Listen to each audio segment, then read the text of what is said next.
The Special Air Service, also called SAS, is a special forces unit of the British Army. The SAS was first established as a regiment in 1941, and it was reconfigured as a corps in 1950. The squad specializes in a variety of tasks, such as hostage rescue, direct action, counter-terrorism, and covert reconnaissance. Due to the secrecy and sensitivity of the SAS's missions, a lot of information regarding the organization is highly classified, and neither the British government nor the Ministry of Defence comment on the SAS. Under the operational leadership of United Kingdom Special Forces, the Corps now comprises of the regular component, the 22 Special Air Service Regiment, as well as the reserve units, the 21 Special Air Service Regiment, Artists, Reserve, and the 23 Special Air Service Regiment, UKSF. The Royal Navy's Special Boat Service, which specializes in maritime counter-terrorism, is its sister organization. The Director of Special Forces has operational supervision over both forces. The Second World War and the year 1941 are where the Special Air Service got its start. In 1947, it was reorganized and given the name 21st Special Air Service Regiment as a member of the Territorial Army, Artists Rifles. The regular Army's 22nd Special Air Service Regiment rose to renown and international acclaim after televised rescues of all but 2 hostages taken during the Iranian embassy siege in 1980. During the Second World War in July 1941, Lieutenant David Sterling of the No. 8 Guards Commando had an unconventional notion and a plan that would eventually become the Special Air Service. In order to gather intelligence, take out hostile aircraft, and target the enemy's supply and reinforcement channels, his plan called for small teams of soldiers with parachute training to operate inside enemy lines. He was given a meeting with the new Commander-in-Chief Middle East, General Claude Auchinleck, after speaking with Major General Neil Ritchie, the Deputy Chief of Staff. Auchinleck approved of the strategy, and the Army High Command also did. A deception organization that wanted to fabricate an airborne brigade to disrupt enemy planning already existed at the time in the Middle East region. Sterling's unit was given the moniker L Detachment Special Air Service Brigade since this deception force was known as K Detachment Special Air Service Brigade. 5 officers and 60 other ranks made up the force's original membership. L Detachment conducted their first operation, Operation Squatter, after receiving thorough training at Kabrit Camp along the River Nile. To aid Operation Crusader, a parachute drop beyond Axis lines was carried out. L Detachment assaulted the airfields at Timimi and Gazala throughout the course of the night of November 16 to 17, 1941. The expedition was a failure with 22 troops killed or captured due to Axis opposition and unfavorable weather. When given a second chance, L Detachment enlisted members from the Les Forces Commando, which was about to disband.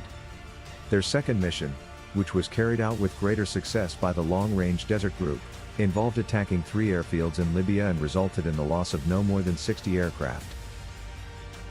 David Sterling had requested drawings for the new unit's emblem from the members in October 1941. Bob Tate, who had been with Sterling on the initial raid, presented the winning entry, the fabled Excalibur sword, which was used by King Arthur. Later, this design would be mistaken for a winged dagger. Strike and destroy was rejected as a motto because it was too direct. Descend to ascend appeared out of place since parachuting wasn't the main mode of transportation any longer. Sterling ultimately decided on the phrase "Who dares wins," which seemed to achieve the ideal balance between bravery and confidence. Lieutenant Jock Lewis created the SAS pattern parachute wings, which were modeled after a Scarab Beetle's parachute-equipped wings. After completing parachute training, the wings were supposed to be draped over the right shoulder. They were worn on the left breast above award ribbons after 3 deployments. Sterling observed that the wings were treated like awards in their own right. The assault on Buerat was their first expedition in 1942.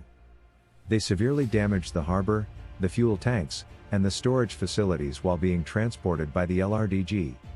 A raid on Benghazi harbor was conducted in March as a follow-up, albeit it had mixed results despite the raiding team damaging 15 aircraft at Al-Burqa.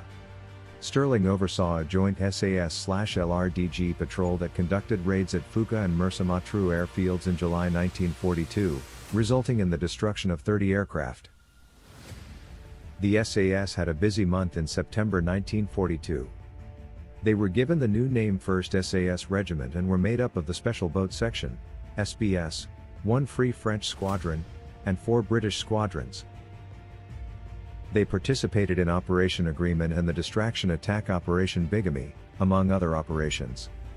Bigamy was an attempt at a massive raid on Benghazi to destroy the harbor and storage facilities and target the airfields at Benina and Barche.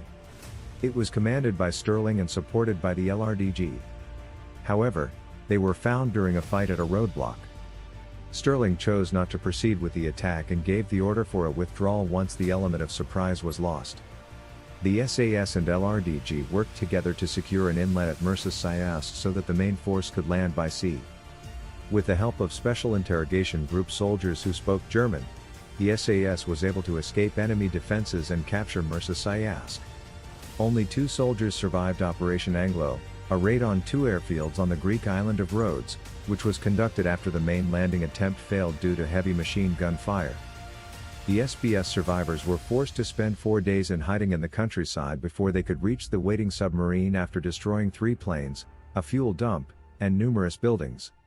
The Iranian embassy siege began at 11:30 on April 30, 1980, when a 6-man group identifying itself as the Democratic Revolutionary Movement for the Liberation of Arabistan, DRMLA, took control of the Iranian embassy in South Kensington's Prince's Gate in the heart of London.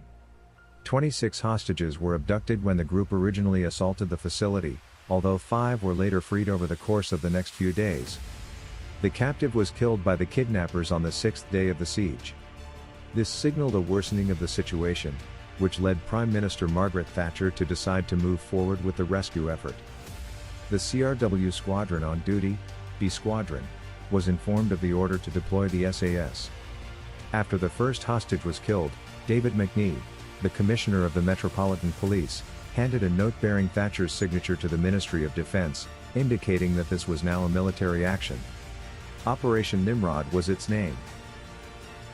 At 1923 on May 5, the SAS assault forces in the front gained access to the first-floor balcony of the embassy via the roof, kicking off the rescue operation. Another squad that was waiting on the ground floor terrace came in from the back of the embassy. 5 of the 6 terrorists were slain after being forced inside. Sadly, during the 11-minute assault, one of the captives was also killed by the terrorists. The SAS gained notoriety and a reputation as a result of the events, which were shown live on national television and quickly repeated throughout the world. Few people outside of the military special operations sector even knew that the regiment existed before the assault. The Counter-Terrorist Wing, a division of the SAS that handles counter-terrorism duties, was formerly known as the Counter-Revolutionary Warfare Wing and the Special Projects Team. The SAS relies on 658 Squadron AAC for aviation assistance as they perform their CT duties. The team was established in the early 1970s after Prime Minister Edward Heath asked the Ministry of Defense to get ready for any potential terrorist attack similar to the massacre at the 1972 Summer Olympics, ordering that the SAS Counter-Revolutionary Warfare Wing be raised. The CTW is trained in close-quarter battle, CQB, sniper techniques, and specializes in hostage rescue in buildings or on public transportation. On average, squadrons renew their training every 16 months. The Balcombe Street siege served as the first deployment of the CRW. When a Pira unit heard on the BBC that the SAS were being dispatched, it surrendered after the Metropolitan Police had cornered it. The CRW wing's first known overseas operation involved helping GSG-9 in Mogadishu, a West German counter-terrorism organization. To make sure that all members eventually received training in CT and CQB methods, the CT role was divided among the squadrons, initially on a 12-month and later a 6-month rotation basis.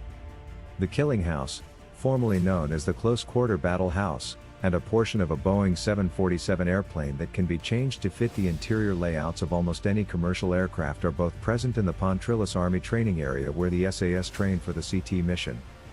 The on-call CT squadron is made up of 4 personnel. 2 of them are on immediate notice to move and are only permitted to operate in the Hereford-Credenhill region, while the other 2 train and practice all across the UK but are prepared to deploy on an operational mission if necessary. Thanks for watching. If you liked the video, please hit the like button. If you want to see more videos, hit the subscribe button. And if you have something to say, please leave a comment. See you at the next video.